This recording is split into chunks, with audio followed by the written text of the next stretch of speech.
irmãos. Anúncio do Evangelho de nosso Senhor Jesus Cristo, escrito por São Lucas. Glória a vós, Senhor.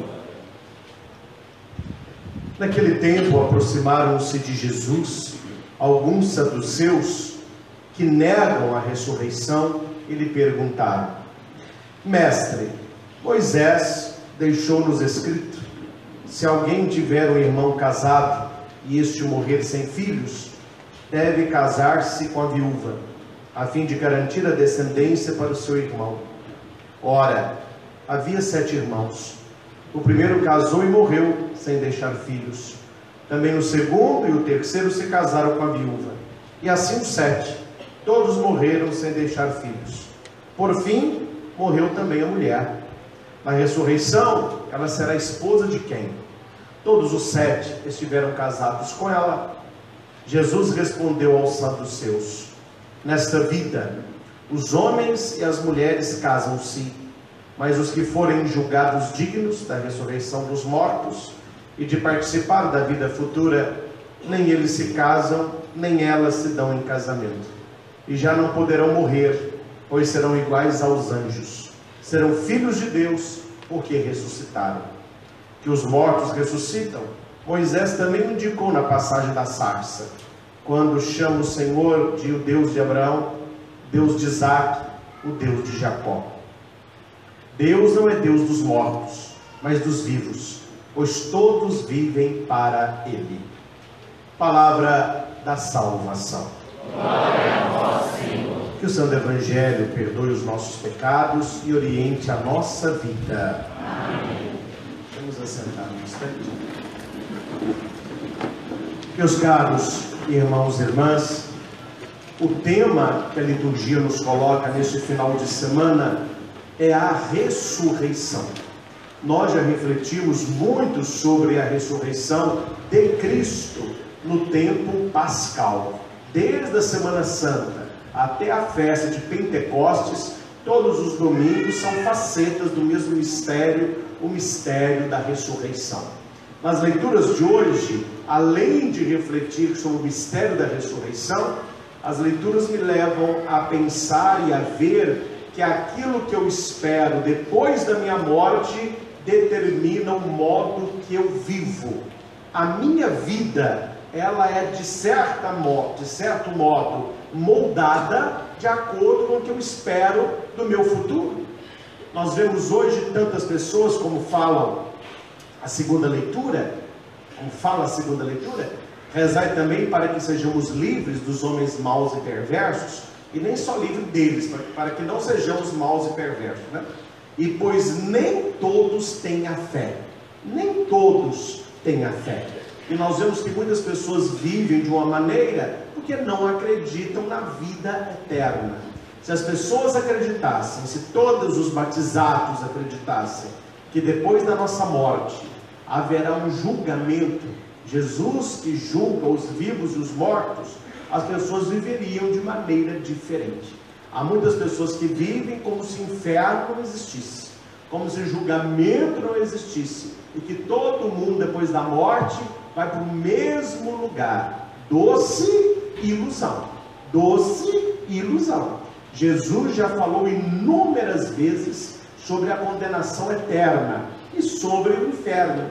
Certa vez, uma palestra, alguém dizia assim: Padre Cristo, escutei que o senhor falou aí de céu e inferno, mas eu não acredito em inferno, não.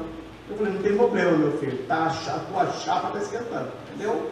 Você precisa ter fé em Deus. Para que você possa ser salvo, você precisa ter uma fé em Deus, a origem da vida. Você não precisa ter fé no oposto de Deus, porque esse será dado àqueles que não foram fiéis ao primeiro. Se você lê a Bíblia, e é bom que leia, pelo menos os Evangelhos, comece a ler com uma caneta, e toda vez que Jesus falar sobre a vida eterna, sobre condenação eterna, grifa de vermelho, depois volte às páginas e conte. Há mais passagens que falam sobre a condenação do que passagens que falem sobre a salvação, porque a estrada é larga, a porta é espaçosa e muitos passam por ela, vai dizer Jesus. a não ser que você também está sabendo mais do que ele, né?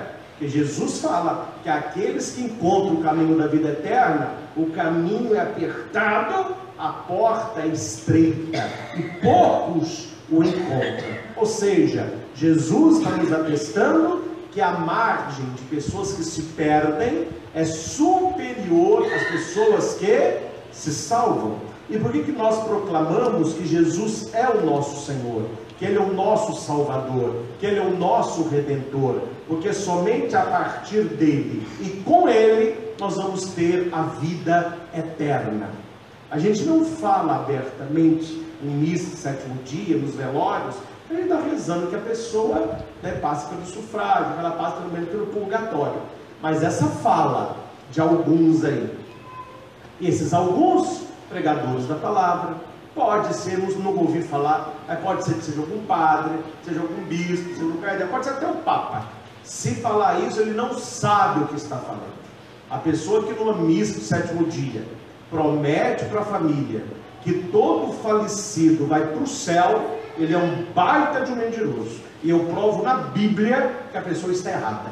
A salvação não é para todos. Há muita gente que não vai para o céu.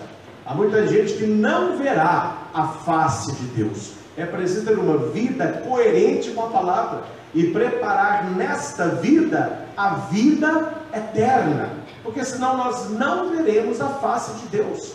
As leituras que nós ouvimos têm várias nuances que vão falar sobre isso. Comecemos com a segunda, porque ela é mais simples. Vou para a primeira e termino no Evangelho de maneira, né, mais, não dá para a gente aprofundar tudo. A segunda leitura vai dizer assim, vamos na palavra: nosso Senhor Jesus Cristo, a quem nosso Pai, que nos amou em sua graça e nos proporcionou uma consolação eterna e feliz esperança. Olha que nós não temos nada, não fazemos nada, não podemos nada. Tudo que a leitura diz é Deus nos concedendo, é uma graça. Então eu quero que você responda para mim. Se eu compro um presente, te dou o presente e você fica com o presente é de quem? É seu. Se quiser o desenho, vai ficar mais claro. É seu. Se eu compro um presente, te dou o presente, você não aceita o presente fica com quem? Concorda com isso? Isso é uma coisa normal no nosso meio. Eu te dou um presente, se você aceita, ele é seu. Se você rejeita, ele é meu. A salvação de Cristo na cruz é o maior presente que Deus pôde nos dar. Só que ele não é uma obrigação e não é para todos. A pessoa precisa aceitar a salvação. Jesus vai dizer inúmeras vezes o se. Só que as pessoas leem a Bíblia, não sei se elas não sabem Bíblia, não sabem português. Porque o se significa opcional. Significa que não é apenas aquele caminho. Se alguém quer me seguir, renuncie a si mesmo, tome a minha cruz e siga-me. Tem pessoas que vão querer seguir, há outras que não vão seguir, e ele vai falando sim várias vezes no Evangelho. A leitura vai dizer que Jesus Cristo, a partir do Pai, ele nos ama, ele nos concede graça, ele nos proporciona consolação, nos dá uma feliz esperança, que ele possa animar o nosso coração e confirmar palavra e obra. Isso é graça, isso é dom. Graça é de graça, dom é presente, mas você precisa aceitar o presente. E esse aceitar o presente, nós chamamos de qual palavra? Convertio, que deu conversão. É você voltar o seu coração a Cristo, vivendo os valores dele. E a leitura vai dizer sobre isso, que Deus é fiel, mas existem pessoas que não têm fé. E São Pedro vai dizer na palavra: sem fé é impossível ver a Deus. A pessoa que não tem fé, ela não tem saída, ela não tem escapatória. E a palavra de Cristo, ela é firme quando ela diz assim: aquele que aceita o Cristo, aceita a promessa do Pai, aceita a vida eterna, confirma a fé. Esse era salvo. Aquele que não aceita Cristo já está condenado. Ele não precisa fazer nada, não. A não aceitação de Cristo não coabre as portas da vida eterna. Então aqui a importância, quando nós professamos que Jesus é o Senhor, quando nós celebramos a Eucaristia, quando nós ouvimos a palavra, quando nós comungamos, quando nós celebramos o dia santo, quando nós celebramos a Semana Santa, tudo isso está nos preparando o quê? A vida eterna, porque não ficaremos aqui a vida toda. Por mais que a vida seja boa, não ficaremos aqui a vida inteira. E hoje em dia o pessoal gosta, não estou falando que é mal não, fica até bonito, né? Mas as pessoas parece que estão fugindo da idade que tem. Ninguém quer ter a idade que tem. E parece-me que tem gente que está achando que vai ficar para semente. A morte não esquece de ninguém. Ela não esquecerá de mim e também não esquecerá de você. A primeira, ela não tem escapatória. Ela vai chegar para todos nós. Eu estava comentando com a minha mãe um dia desse. A gente vai ficar pensando muita coisa, mas na nossa cabeça fica ruim. Eu estava no hotel lá em Curitiba. Agora eles mudaram o nosso hotel. É o que tem. Eles vão fazendo convênios com hotéis, né? Um hotel legal, um hotel assim, bem antigo, bonito, alto. Parece que um dos primeiros de Curitiba. E a gente tomando café da manhã, tinham várias fotos deste hotel de grandes festas. Era um hotel, parece, dos mais abonados, né? Eles iam a Curitiba, ficavam nesse hotel. Isso na década de 50, 60. E a gente viu na parede várias fotos de baile. Bailes lotados. Homens de fraque, mulheres de longo, chapéu, não é? Mas muito, baile para 300, 400 pessoas, regada com champanhe francês, uma coisa luxuosa. E eu olhei para o quadro e falei com a minha mãe assim: mãe do céu, ela não sabe o que vem na minha cabeça quando eu vejo um quadro desse. A minha mãe, o quê? Ninguém está para contar essa história, morreu todo mundo. Tem uma foto da rua central de Curitiba, uma procissão gigantesca na chegada do arcebispo. Mas uma multidão, enquanto você só vê com as cabecinhas, mas uma multidão, não tem um para contar a história, já morreu todo mundo. Quando você vê umas fotos dessa, você começa a entender como que o mundo funciona. Daqui a 100 anos, tirar uma foto nossa aqui, ó, alguém vai olhar e falar assim: nossa, já morreu todo mundo. Tem gente que não pensa nessas coisas. E porque não pensa, não se prepara. E porque não se prepara, não leva a sério. E porque não leva a sério, perde o que é de graça. Tem que aceitar a graça. Ave, cheia de graça. É preciso aceitar a graça.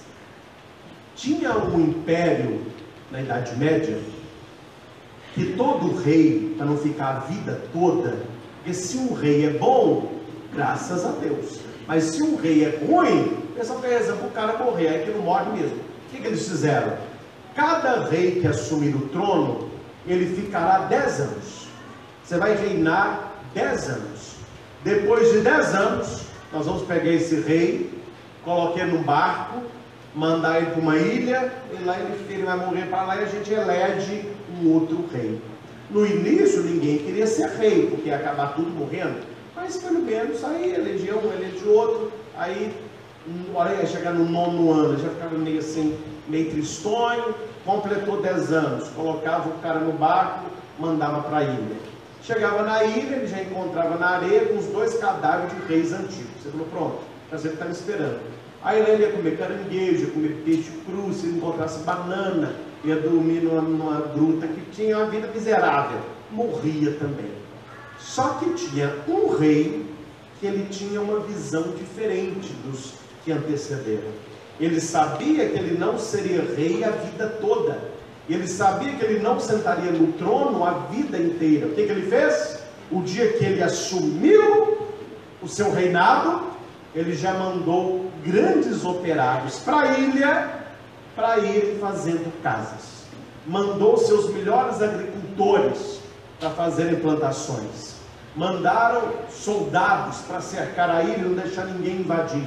10 anos depois, quando mandaram ir para a ilha estava muito mais aconchegante que o próprio reino. Durante toda a vida, ele preparou aonde ele passaria o resto da vida. É uma história simples, mas que nos ensina como é que se vive. Se vive bem cada dia, mas preparando onde passaremos a vida eterna. Por isso as boas ações e as boas palavras pesam na bandeja de Deus. A segunda leitura vai dizer que Deus nos confirme em toda boa ação e palavra. São as duas coisas que estragam a pessoa ou que a dignificam. Aquilo que ela fala e aquilo que ela faz. Por isso, cuidado com o que andamos falando e atenção com o que andamos fazendo. São essas duas coisas só. Se você vigia a sua boca, se você vigia as suas ações, e se aquilo que você fala e faz agrada o coração de Deus, você está construindo uma vida que será eterna. E aqui eu falo sem medo de errar. É muito mais fácil ir para o céu do que para o inferno, porque o céu nós só tem uma cola. Jesus deixou, está tudo escrito como que vive. Quando essa pessoa não quer viver o caminho correto, não ache que pelo caminho incorreto eles terão o mesmo fim. A primeira leitura, que dispensa repetir o que aconteceu, mas a primeira leitura, resumindo, fala sobre aquele que acredita piamente que o melhor está por vir. E o melhor é a vida junto a Deus. Se você pensa na nossa vida aqui, ela é uma vida de altos e baixos, e nunca é uma vida estável. Um dia você está alegre, um dia você pode estar triste, um dia você tem dinheiro, um dia você não tem dinheiro, um dia você está cheio de pessoas, outro dia você está sozinho, e à medida que você vai vivendo, quem não vai morrendo outros vão falecendo durante o caminho, mas quem vai morrendo, a maioria das pessoas, elas se veem como? As forças vão diminuindo, a inteligência começa a falhar, a pessoa anda com certa dificuldade, ela começa a tomar os remedinhos, ela já fica uma pessoa mais fraquinha. O que que a vida está nos ensinando? Que tudo na vida tende a acabar. E isso passa pelas nossas posses materiais. Vocês já pensaram quanta coisa nós já compramos que um dia foi novo e que acabou no lixo? Isso é um sinal de que o mundo ele vai nos mostrando como que a vida funciona. Você compra um sapato, uma sandália, um tênis, um tamanquinho, novinho. Você usa, chega em casa, você faz até o paninho para tirar um sujinho, você vai usando. A hora que você olha, já descola o lugar, já manchou de lá, você já não quer usar isso, já vem na loja um novo, as coisas vão se acabando.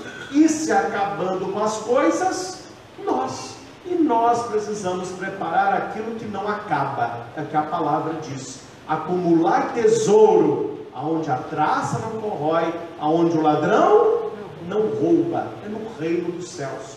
Ninguém está falando aqui um discurso piegas e vazio, que você não deva ser feliz aqui embaixo. Você deve construir a melhor vida possível e aproveitar, porque a gente não vai passar por aqui de novo. Então passear, ir na praia, vai no cinema, janta gostoso, está com seus colegas, sem esquecer o depois. Sem esquecer o depois. Tinha um menininho, pequenininho, correndo para um lado, correndo para o outro. Alguém falou assim: esse menino não vai à igreja não? Não, igreja não. Pequeno demais para pensar em Deus. Muito pequeno. Ele foi crescendo. Esse menininho não vai para catequese não? Não. Está brincando demais para pensar em Deus. A vida dele é brincar. Ele está brincando. Aí ele virou adolescente. Esse menino não vai para a igreja não? Não. Está estudando. Ele está ocupado demais. Ele estuda demais para pensar em Deus. Ele virou jovem, apaixonou, começou a namorar. Mas ele não reza não, gente? Não. Ele está apaixonado demais para pensar em Deus. Ele foi e casou. Aí teve mais um menininho.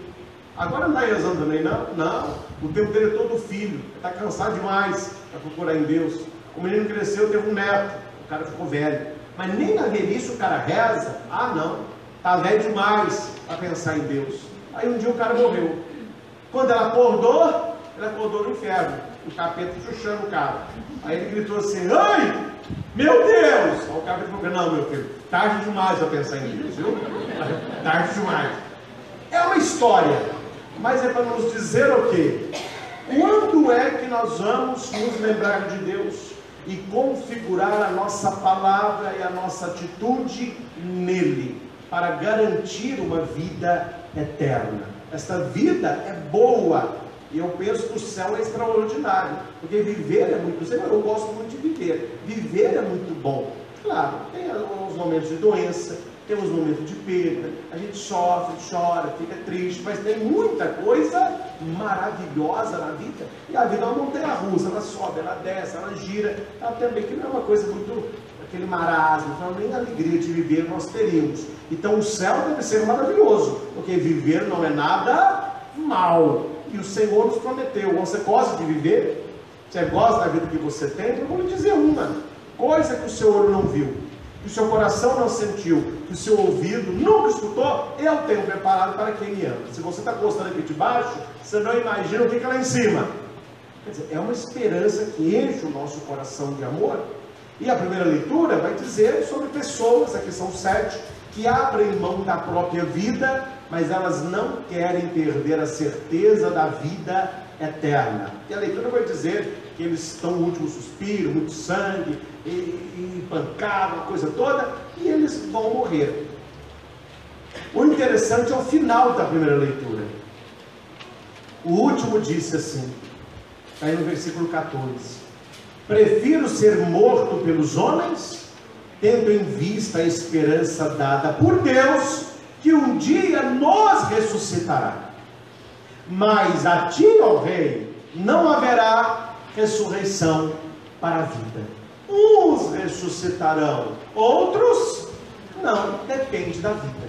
A igreja nunca disse que alguém foi para o inferno, isso aí deixa com Deus. Mas a igreja atesta quem ela tem certeza, olhando palavras e obras que estão no céu.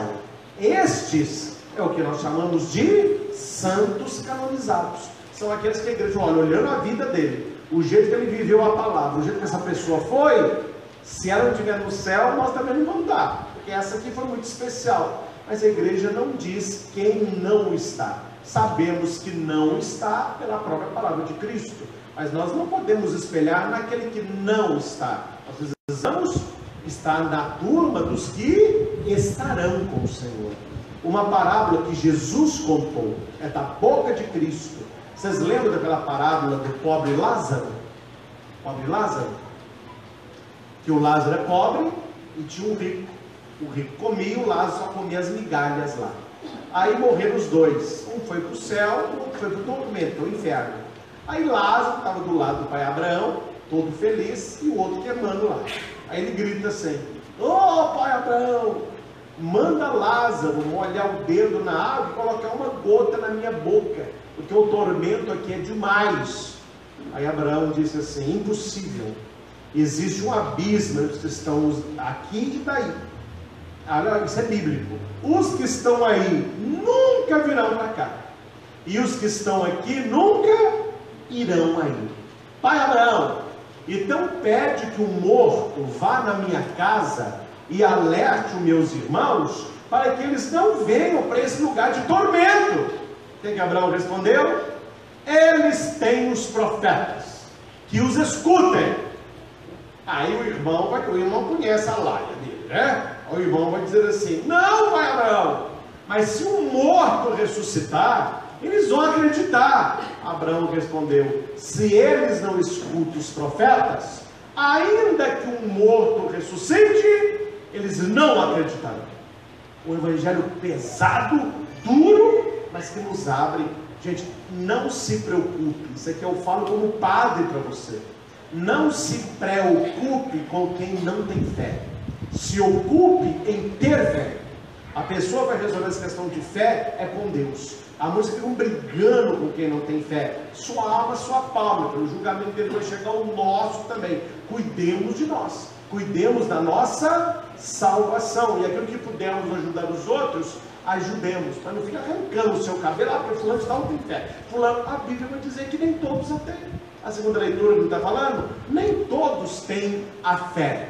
Só que a fé é importante para a salvação. Quem crê será salvo. Quem não crê já está condenado. E a gente sabe, infelizmente, sem apontar A ou B, que tem muita gente que já começa o inferno aqui embaixo mesmo. A pessoa nem precisa morrer para estar no céu nem no inferno. A gente, conforme o estilo de vida, você sente que já é um pedacinho do céu, que já é um pedacinho do inferno. Porque ninguém quer o tal do inferno. Então a primeira leitura fala sobre isso. Quem acredita na vida eterna, as suas escolhas são diferentes. A vida da pessoa é diferente, principalmente pela caridade. Aqui eu vou abrir um parênteses bem curto. Faça ações de caridade. Repita comigo. A mão, não, eu vou falar agora. Mas vocês estão atentos, estou gostando. A mão do pobre é o banco de Deus. A mão do pobre é o banco de Deus. O que faz a sua mão direita? O que faz a sua mão direita? Que não saiba a esquerda. Que não saiba a esquerda. Tem caridade que as pessoas vão ver a gente fazendo. Tem uns que não tem como, mas aprende uma coisa.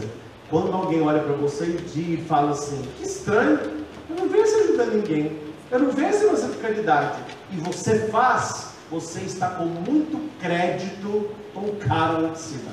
Porque a Bíblia vai dizer que aquele que é caridoso, ele não pode tocar a trombeta, ficar anunciando na praça. Faça em segredo, faça escondido, e Deus que vê o escondido te recompensará. Não fique por outdoor, todo mundo vê o que você fez, que você vai perder a sua recompensa. Mas quem você puder ajudar, ajude.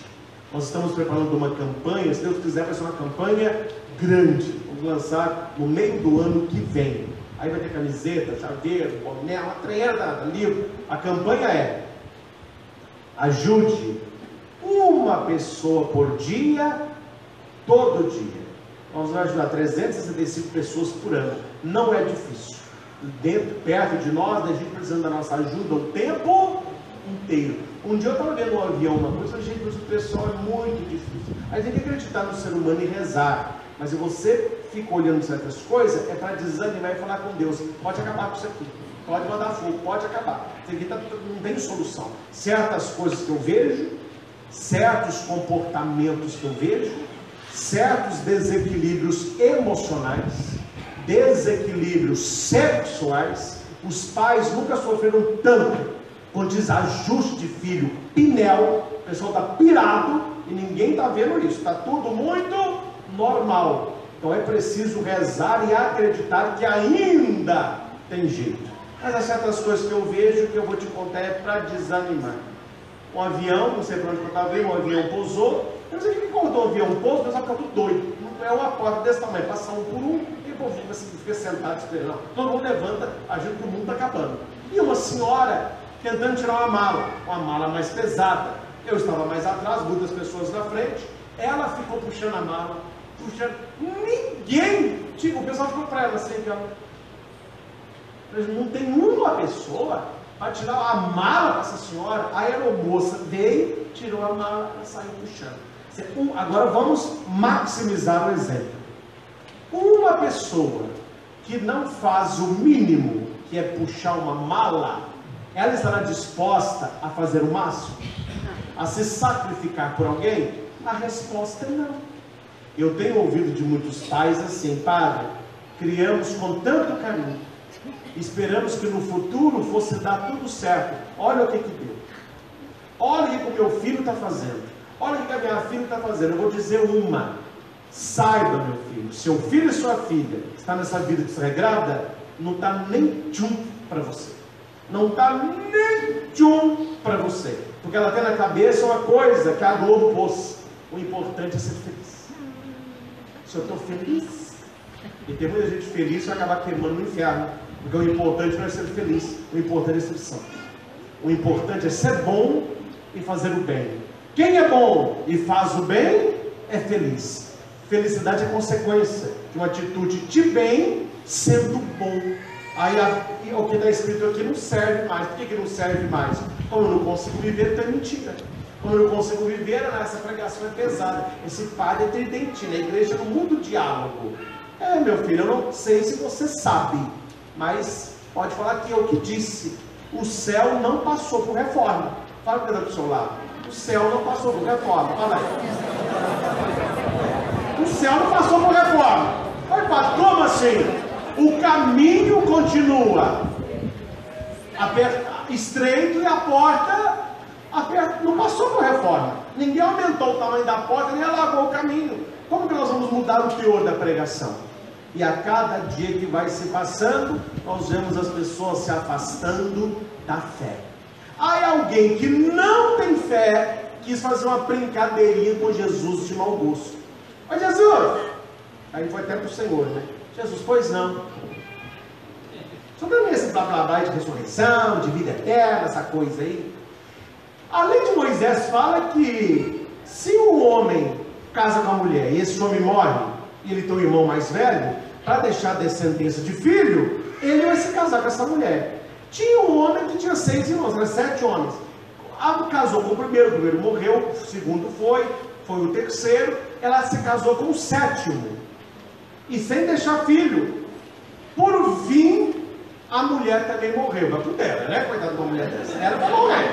Essa mulher passou da hora também. Aí a mulher morreu. Aí ele vai perguntar para Jesus assim: o senhor que fala de ressurreição, me responda. No reino dos céus, ela vai ser mulher de quem? Ela se casou com 7.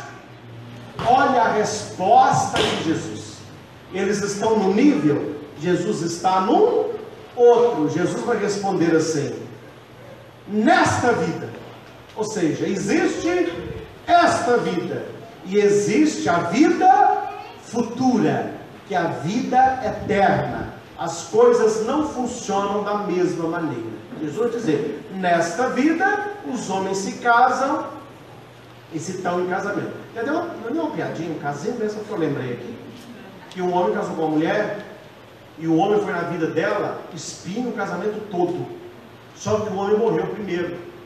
Ela ficou feliz. Depois passou uns anos, ela morreu também. Quando chegou no céu, o homem estava esperando. Ela falou: ô amor, que bom que você chegou. Não, amor não, até que a morte nos separe. Já deu lá embaixo, já deu área, quer dizer, a morte, ela acaba com esses laços entre amores diferentes. Jesus vai dizer assim, na vida futura, eles não se casam, nem se dão em casamento, porque eles não poderão morrer. A morte é na existência corpórea. Na existência espiritual, não há morte, existe a vida eterna, existe a condenação eterna, porque nós seremos como anjos, filhos de Deus, porque já ressuscitamos. Gente, preste atenção numa coisa, com isso eu finalizo. Se eu falasse com você assim: você topa morar aqui em Divinópolis, num barraquinho, sem água, luz, eu deixo por luz para você, não tem água, 1 ano, tendo que almoçar o PF todo dia ali em tal lugar, você vai ficar 1 ano assim. Se você passar no teste e ficar 1 ano, você vai passar o resto da sua vida na casa que você escolher em Divinópolis. Você pode escolher a casa que você quiser, aonde você quiser, e você nunca mais passará necessidade de nada. A casa tem água, a casa tem luz, quando os empregados você precisar, uma despensa abastecida, uma geladeira arroiada, cama com pena de ganso, o que você quiser. Você topa o desafio? Eu tenho certeza que todo mundo que bate bem da cuca topa o desafio na hora. O que vale 1 ano, sendo que eu vou ter o resto, essa fartura toda aí? Alguém já viu aí eu vi uma vez só, não achei muita graça não, mas tem um programa no canal pago, é Largados e Pelados. Mas o povo tem muito de contar, o que o povo quer naquilo ali, gente? Aí tem 2 caras, uma é pelada, largada no mato, não tem nada. Aí, mosquito, nossa, eu já tinha na primeira noite, me leva, gente, me leva. Uma dor de mosquito, me tira daqui. Aí, mosquito, aquela coisa toda. Aí, uma vez, eles perguntaram para um cara que venceu o desafio: o que te levou a ficar 21 dias nessa situação? Olha a resposta do cara: porque a minha nota de sobrevivência, 21 dias na mata, eu guardei isso direitinho, foi de 6,9 para 8,3. E no exército norte-americano, eu vou subir 3 patentes em um ano por ter vencido essa prova. Eu agora vou ser treinador de soldados que vão lutar em campos como eu fiquei. Por que o cara ficou 21 dias? Porque depois de 21 dias, ele tinha estrela a mais, ele tinha salário a mais, ele tinha soldados no comando dele, e ele voltou com toda a glória para o quartel que ele fazia parte. Meu filho, para ter a glória do cara, se é a nossa vocação, a gente ficava nem 20 hoje, ficava até 42. Leia a história de José do Egito. O que José não passou? Uma vida dificílima, mas ele terminou aonde? Ao lado do faraó. E o faraó disse: depois de mim, é ele. Depois da minha palavra, é a palavra dele. Chega para José e fala assim: José, vem cá. Sua família te jogou numa cisterna, você foi vendido como escravo, a mulher de Potifar queria te seduzir, você fugiu, a mulher mentiu, você foi preso, passou necessidade, interpretou o sonho do faraó, agora você é o maior do Egito. Ô José, para sentar nesse trono, você passaria tudo de novo? Eu tenho certeza que José diria: meu filho, eu passaria até mais, porque aqui está bom demais, a recompensa é grande. Vamos inverter o primeiro exemplo, com isso finalizo. O que adianta você viver a vida toda no gozo e passar o resto da vida no sofrimento? É muito melhor você abrir mão de certas coisas nesta vida para ter uma vida eterna, recompensatória e feliz. É a história que eu falei do barracão. Ninguém aqui vai morrer num barracão a vida toda. Eu estou falando de uma vida que para muitos é uma vida restrita. Ah, você reza, não pode isso, não pode aquilo. Não é que eu não posso isso, não posso aquilo. Eu estou com a visão aonde? No que me aguarda. Eu estou com a visão aonde? No que Jesus me promete. Vocês estão entendendo que a vida das pessoas estão do jeito que estão? Elas não acreditam mais nisso que eu estou falando? Muitos não acreditam em vida eterna. Muitos não acreditam em diabo mais, inferno, a historinha, negócio de vida eterna. O negócio é aqui, ó. Vamos fazer o que dá, vamos ser felizes, vamos comer, vamos dormir, vamos gastar. Quando acabar, esse pessoal vai levar um baita de um susto, né? Eu falei que vai acabar, vou contar só mais uma história. Com essa história eu acabo. Porque essa é bonitinha mesmo, essa eu gosto. Uma das melhores que eu tenho, hein? Eu tenho várias, mas tem umas que são melhores. Teve um padre, não foi o padre não. Teve um padre que foi no velório. A hora que ele chega no velório, está o defunto lá. Então o defunto fica assim. Aí o padre chegou: vamos rezar, vamos fazer um momento de oração, só eu e o defunto. Aí o padre chegou perto do defunto, olhou assim, ó. Eu nunca tinha visto aquilo não. Primeira vez na vida. Toda pessoa tem na mão um terço, tem na mão uma flor, e tinha na mão uma colher. Quem não conhecia falou: nossa, mas isso aí como, viu? Já está levando a colher para a vida eterna, pelo amor de Deus. Vai gostar de um prato do cara com a colher. Só que ninguém perguntava. O pessoal olhava e falou: isso é uma tradição da família. Eu sei que ele pediu. Mas o padre falou assim: não, eu vou perguntar. Eu não aguento ir embora vendo essa colher. Tem um significado. Ele falou assim: com licença.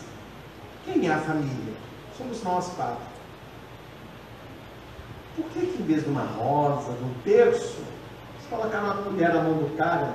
Está muito diferente. Ah, padre, vou te contar. Ele não deixou muita coisa em testamento para nós, não. Tem a casa que a gente mora, que ele falou que eu usufruto da minha mãe. Tem um carro que ele trabalha, ficou para os filhos. Tem uns 16, 17 mil, a gente dividia pouquinho para cada um. Ele não deixou muita coisa, não. Mas no testamento ele fez questão de colocar que no velório dele era para colocar uma colher na mão dele. E toda pessoa que perguntasse, se ninguém perguntou, o senhor primeiro, era para contar essa história. Que ele nasceu numa família muito pobre. e ele comia de garfo de segunda a sábado. No domingo ele comia de colher. Era o único dia que tinha sobremesa. Nos outros dias não tinha doce. Então o pai dele brincava com ele assim: come, meu filho, e quando acabar o sal, fica com a colher, porque o melhor está por vir, que era a sobremesa. Todo mundo que perguntava o que estava com a colher era para contar isso. Ele acredita muito em Jesus e ele sabe que o melhor estava por vir. Quem dera que nós pudéssemos ser enterrados com a colher na mão, sabendo que o que nós vivemos pode ter sido uma bênção, mas o melhor sempre está por vir, porque estaremos com o Senhor. Não haverá mais lágrima, não haverá mais dor, não haverá mais pecado, e como diz a leitura, seremos como os anjos, filhos de Deus com Ele eternamente. Saiba, as pessoas que nós amamos e que foram santas, nos esperam lá. Um dia esperam nos encontrarmos lá, e que nós possamos viver com o Senhor eternamente. Esta é a nossa fé. Toda missa, que o corpo de Cristo nos guarde para a vida eterna. É por isso que comungamos, que todos nós queremos ter uma vida eterna. Que o Senhor nos abençoe, que Nossa Senhora, desatadora dos nós, possa soltar da nossa vida os nós de descrença, nos levando cada vez mais ao coração de Jesus. Sem nunca nos esquecermos, ninguém nasceu para ser feliz. Nós nascemos para sermos bons, fazemos o bem. Quem é bom e faz o bem, encontrará a tal felicidade. Louvado seja nosso Senhor Jesus Cristo. Vamos ficar de pé.